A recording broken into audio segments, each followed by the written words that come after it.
त्या राम मंदिर बांधल्यामुळे मतदानावर काहीच इफेक्ट होणार नाही. शपथ जगजाहीर घेतली की आम्ही मराठ्यांना मी आरक्षण देणार तर मीच आरक्षण देणार.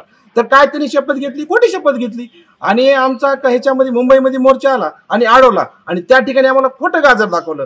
त्यांना मतदान कुठलाही नेता असो कोणताच भावाला माल नाही. 2022 पर्यंत दुप्पट उत्पन्न करू. दुप्पट कशाचं आलंय, अधोगतीला आलं. दुष्काळ पडलाय, प्यायला पाणी नाही. ह्या सरकारनं फक्त दुष्काळ जाहीर केला. त्याच बँकेमध्ये कर्जमाफी झाली नाही. प्रत्येक शेतकरी आज ह्या सरकारच्या विरोधामध्ये कुठलीच घोषणा नाही, पोकळ घोषणा आहे. राम मंदिर जरी बांधलं तर आमच्या मनामध्ये राम आहे.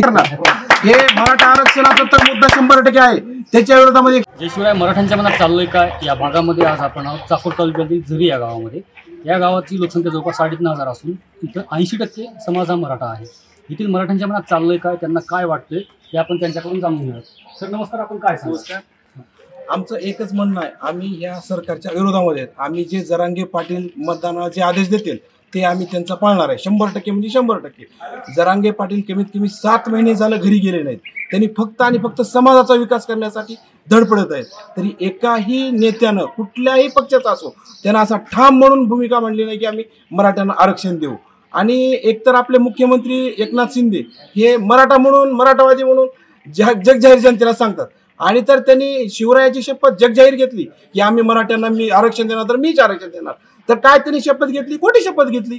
आणि आमचा ह्याच्यामध्ये मुंबईमध्ये मोर्चा आला आणि अडवला आणि त्या ठिकाणी आम्हाला खोटं गाजर दाखवलं आश्वासनाचं की आम्ही तुम्हाला हे देऊ की बाबा आरक्षण देऊ. आणि त्या ठिकाणी त्यांनी जगजाहीर खोटं आश्वासन दिलं आणि ते आरक्षण दिले 10%. तर ते कोर्टात टिकणार नाही. तर आम्ही या सरकारच्या विरोधामध्ये 100% मतदान करणार म्हणजे करणार. आणि तेही जरांगे पाटील जे आदेश देतील त्यांच्या आदेशानुसार करणार आम्ही त्यांना मतदान, कुठलाही नेता असो.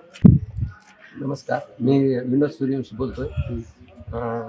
असं जर पाहिलं तर ह्या सरकारचं कुठलीच आश्वासनं सर्व खोटेच आहेत. दिलेली सर्व खोटे आश्वासनं देत आहेत. तर त्या खोट्या आश्वासनाला आम्ही बळी पडणार नाही. सोयाबीनचा दर जर बघितला आज तर 4,000वर सोयाबीन विकतंय.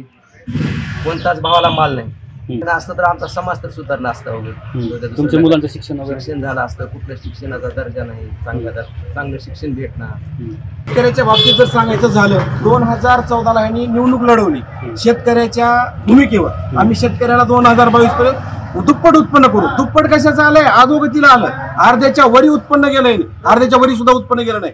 2014ला 10,000 रुपये सोयाबीन विकणार, आज 2024 आहे. म्हणजे 10 वर्षाच्या नंतरही फक्त 4,300 रुपये सोयाबीन विकते. आणि 2014ला 10-11,000 रुपये कापूस विकणार, आज 7,000 रुपये क्विंटल विकते. म्हणजे खताचं पोतं त्यावेळेस होतं 800 रुपयाला, आज 1,500 रुपयाला झाले. शेतकऱ्याची मजुरी, ज्यावेळेस शेतकऱ्याला मजूर लावायचे त्यावेळेस 200 रुपये होती, आज 400 रुपयाच्या खाली मजूर येत नाही.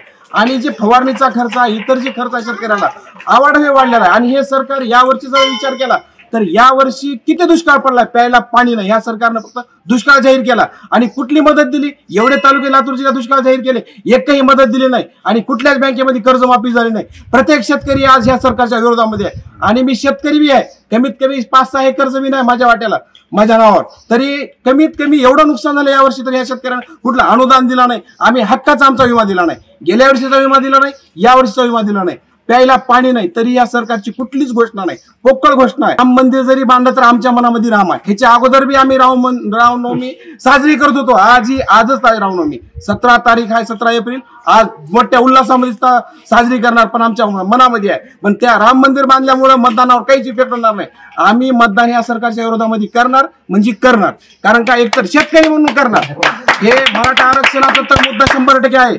त्याच्या विरोधामध्ये एक शेतकरी म्हणून या सरकारच्या विरोधामध्ये 100% आम्ही सर्वजण मतदान करणार म्हणजे करणार. संतप्त भावना युवकांच्या भागामध्ये सचिन सोळंके, न्यूज प्ले, लातूर.